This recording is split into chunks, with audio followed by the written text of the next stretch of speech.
G'day punters, welcome to Victims of the Punt, the Randwick review show. It was a Group 1 meeting to resume the unofficial start of spring.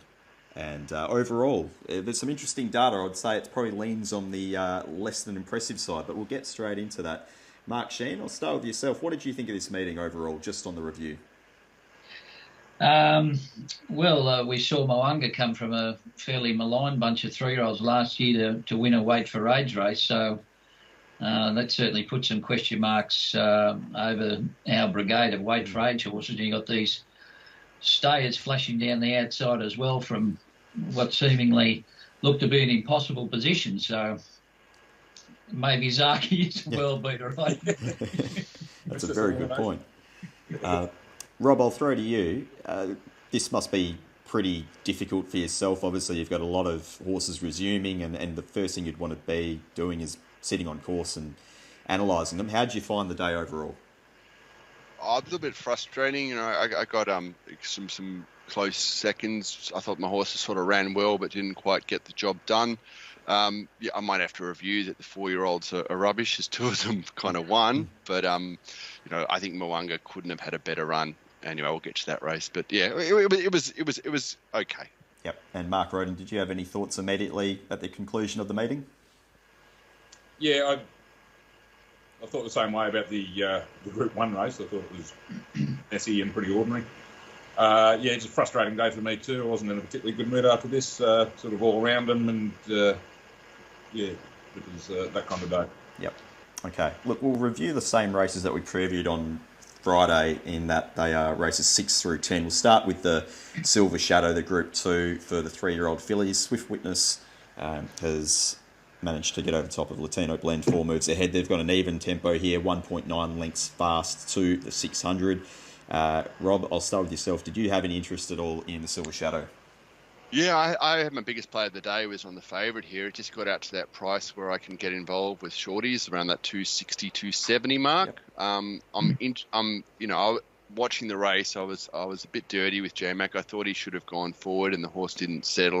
But you've just said that they've gone a little bit fast for the class, so maybe he was bang on. I'm dirty to not being able to see how these horses have progressed. I saw it in the mounting yard that the coat looked glowing. I know this 4 moves ahead, like sister Emeralds has got a similar kind of coat, which always sort of dazzles up. Anyway, it was a dirty result. She kind of looked like she was going to win up the rise, and got collared late.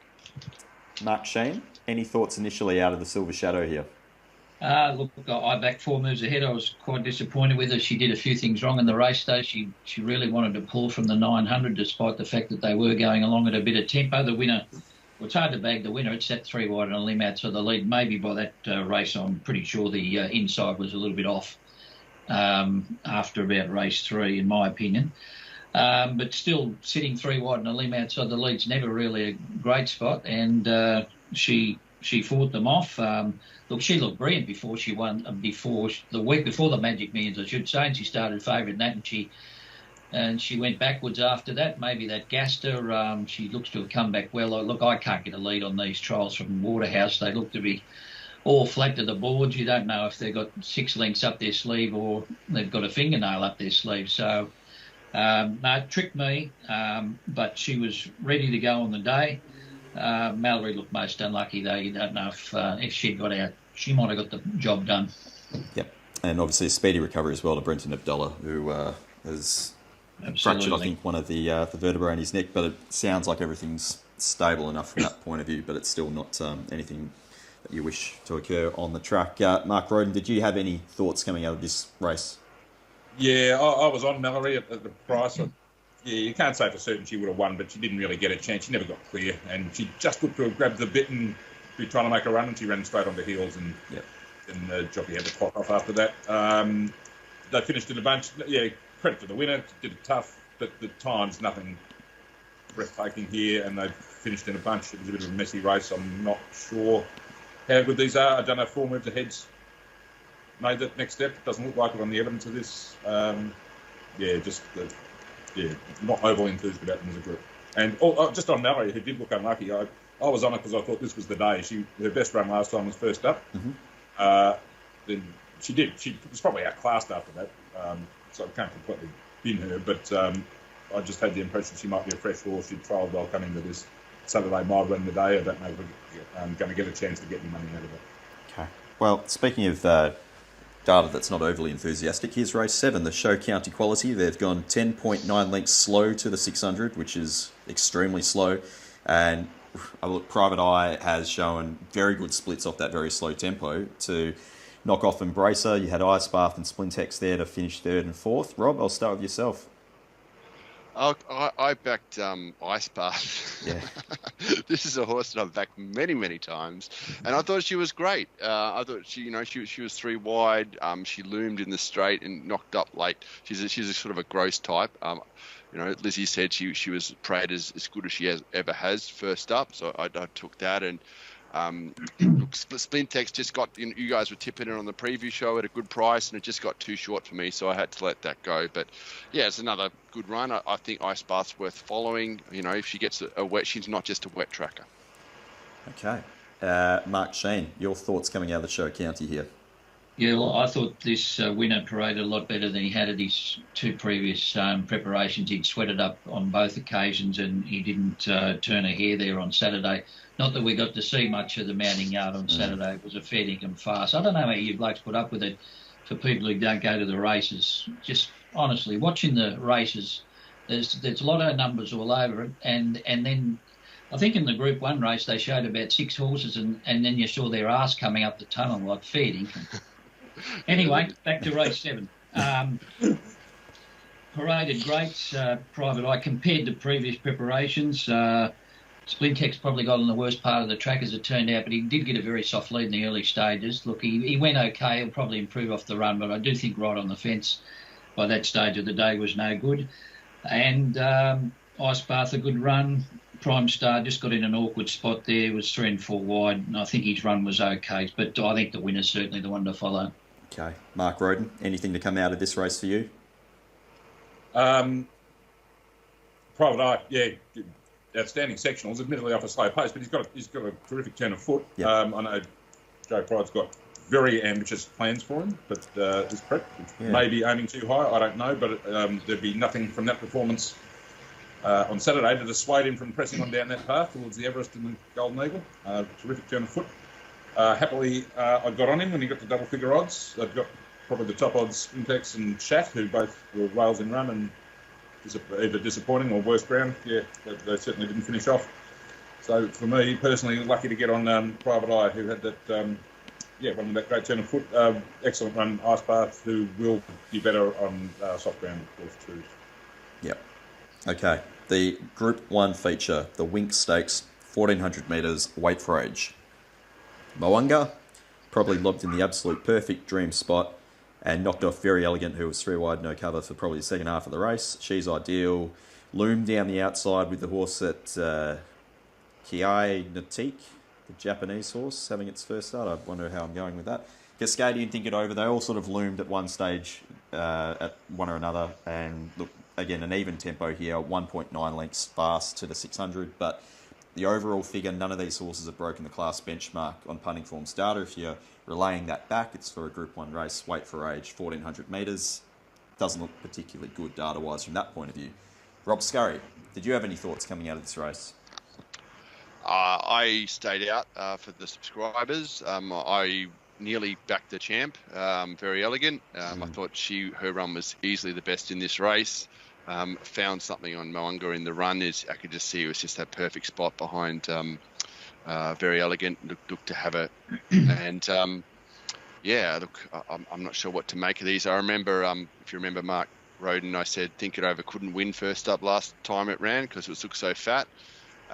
Didn't get to see him. Don't know how he's looking. As Mark Shean says, like looking at horses, weight for age horses coming through a dark tunnel, you can't really make much. You can't make anything of it. So yeah, look, I think that they'll struggle to beat Very Elegant next start. All of these, wet or dry. Mark Shean, what are you making of this race?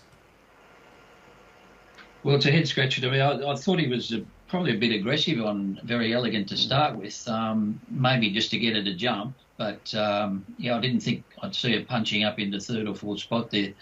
3 wide, very normally they give these, a bit of a soft run out the back, and if things unfold in their favour, well, that's great. But, I didn't expect her to be in that position.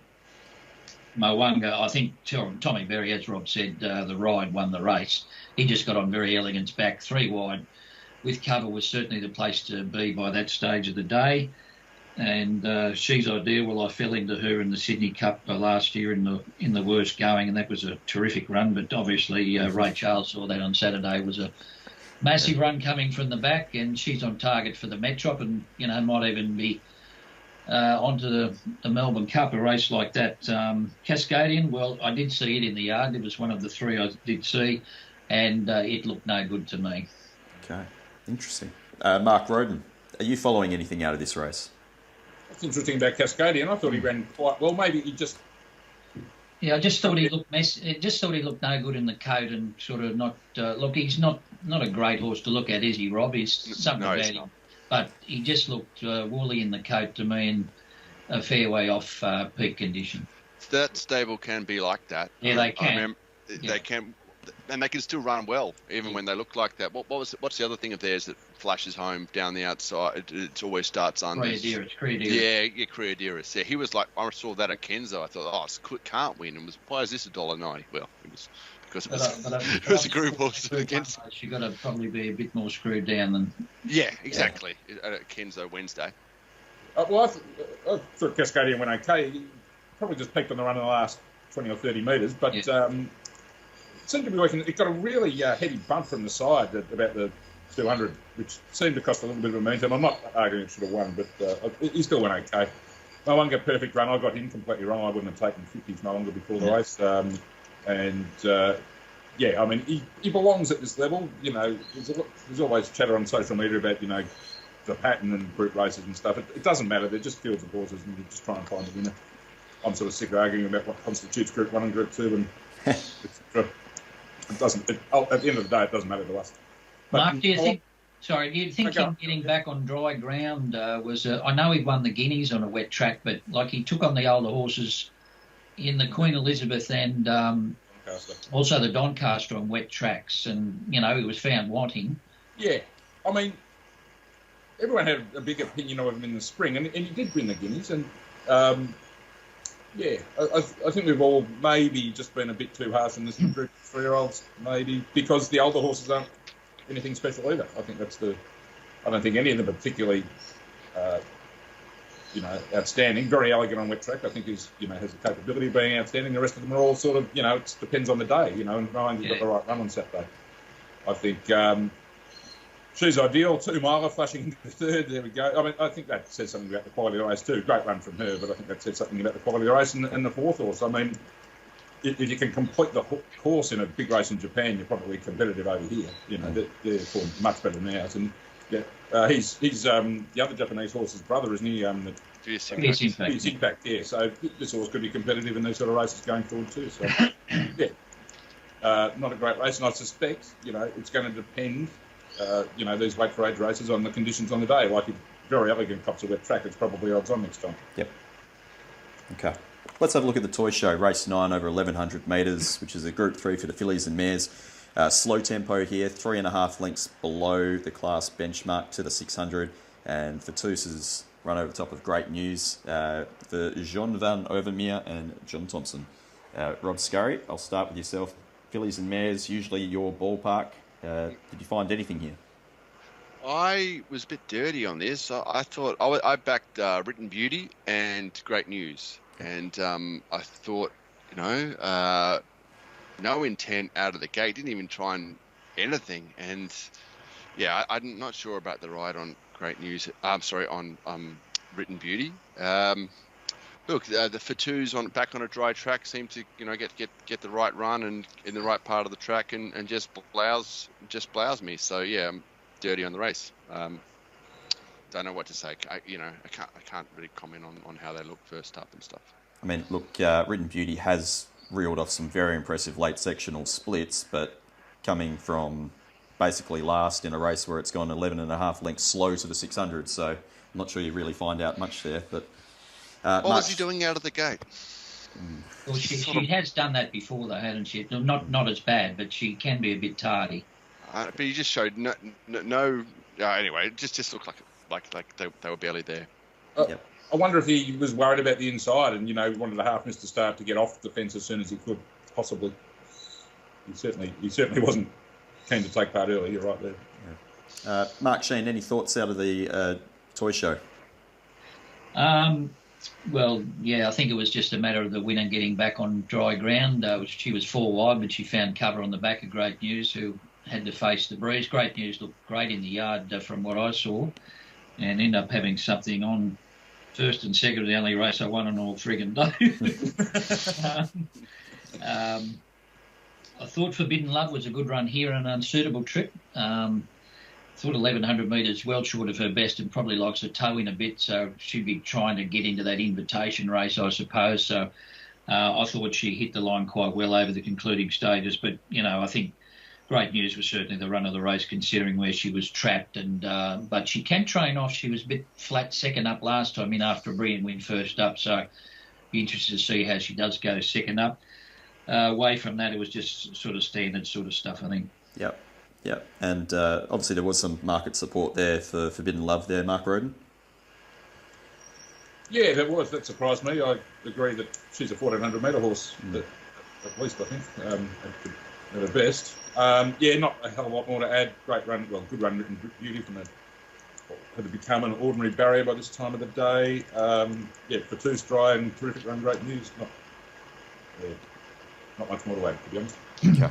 That brings us to the last, which was a benchmark 88 over 1,400 metres. Atishu lobbed in what was a really good spot on a fast tempo. They've gone 4.3 lengths fast here for the class to the 600, and it's managed to just put a space in them late over Matawa Tapi and Cisco Bay. I'll slowly learn how to pronounce that one day. Rob, did you have any thoughts out of this last race? Love Taps in the bin. I had something on him, and I had something on Mamawa Take, which I thought was, I don't know, just barely there.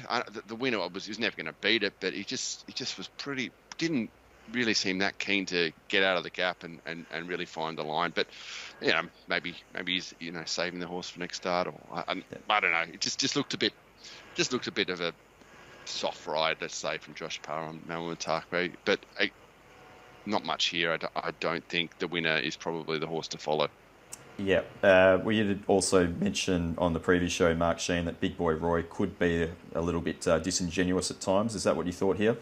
Yeah, look, he probably was in the worst going the early part of the straight. He did shift out near the 200 metres, but, he does have a bit of a pea heart. I did fall into him, unfortunately, and my worst fears were realised. His winner did well. I've got to say, it looked to be off the bit and struggling a little bit coming to the turn, but showed a great turn of foot there when he put the foot down over the concluding stages. Look, these are just sort of standard winter-type horses, really. Cisco Bay's come up the fence there in the worst going, so I'm not sure how far she'll go. She did have good form in New Zealand, where it got a long way back, and mainly on affected ground as well, so bit of upsize if it gets a bit of wet track coming forward at Tissue, but I don't know. I couldn't back anything behind the winner, Cisco Bay, as I said, up the worst part of the track. Yep. Mark Rhoden, anything to add? Not a great deal. This was something out of the fire for me. Back first and second. Ended up backing Atishu late and it was on Manawa Takpi early. I thought Manawa Takpi was sort of getting driven mad by Love Tap, G Boss outside him, and I don't think it would have won, but I don't think it had every chance either. It couldn't really build any revs at any point of the race. But this winner's won 5 in a row now, 4 in New Zealand, now 1 here, and will be better over further. So it's the one you could follow with some confidence. But as to the rest, they'll just keep turning up in benchmark races. Okay. Well, look, that brings us to the end. I'll get a couple of horses from each of you to follow going forward. Rob, I'll start with yourself out of the yard. Was there anything that you could put your eye on that you thought might be improving next start? I'd say Ice Bath. I'm a sucker. I'll be on Ice Bath, especially if it gets a soft track, a race like the Epsom's not beyond it, I'm going to say. Okay. That's it. I also learnt during the week that Ice Bath is the full sibling to that smart Hong Kong horse in Curio Wonder, so decent little producer, that mare Fabulous. Mark Shean, horses to follow for yourself. I thought Forbidden Love was good. I thought she would certainly train on. Look, Cuban Royal out of the 5th race, I did have something on it at 25s. I've got to say it was given none. And it absolutely flew home there at the death, got too far back. She's ideal, an eye-catching run, obviously going into staying races, but everyone saw that. So they're about the main ones for me. Yep. And Mark Rhoden, for yourself. I would say Private Eyes by 1 to 5 from the meeting. 11-10 last furlong. Yep, group horse for sure. Okay, now the week ahead, we've got a very wet meeting coming up at Kenzo by the initial forecast. Gosford on Friday. Saturday, you've got the provincial card at Goulburn and the 3 Group 3s, the San Domenico, the Ming Dynasty and the Premier's Cup there at Kembla Grange, and then Wyong Sunday. So, Mark Shean, a little bit of everything for the week ahead. Yeah, no, I didn't look at that forecast. I didn't realise at the moment we haven't got a cloud in the sky, have we, Rob? So hard to believe that forecast. But anyway, if that's what's coming, that's what's coming. So yes, indeed. Can't do much about it. Well, they were all blowing up about the track being too hard at Kembla last time they raced there. So obviously, it was bloody brilliant. It was. I loved betting at that Kembla meeting. But what do you think with the lack of tracks that maybe they might be quicker to call off a meeting, so they don't kind of chew it up and smash it up and use a bit more foresight, or no? They'd be more interested in the turnover, Rob, because they can charge more with the prize money. So I think there'd be a last resort to be calling them off. If they get 100 mils tomorrow or something, then Kenzo's in doubt. But I don't think they'll be quicker than normal to how the tracks hold up. Same priority as always. Okay, so Sydney tracks, who cares? Just get the turnover. Best horses, worst tracks. All right. Look forward to the week ahead. Good luck, guys. Mark Shean and Mark Rhoden, I'll catch up with you on Friday to preview this meeting from Kembla Grange. But until then, go well. Thanks, guys. Cheers, guys. Get the Platinum Pack and bet with us every single day.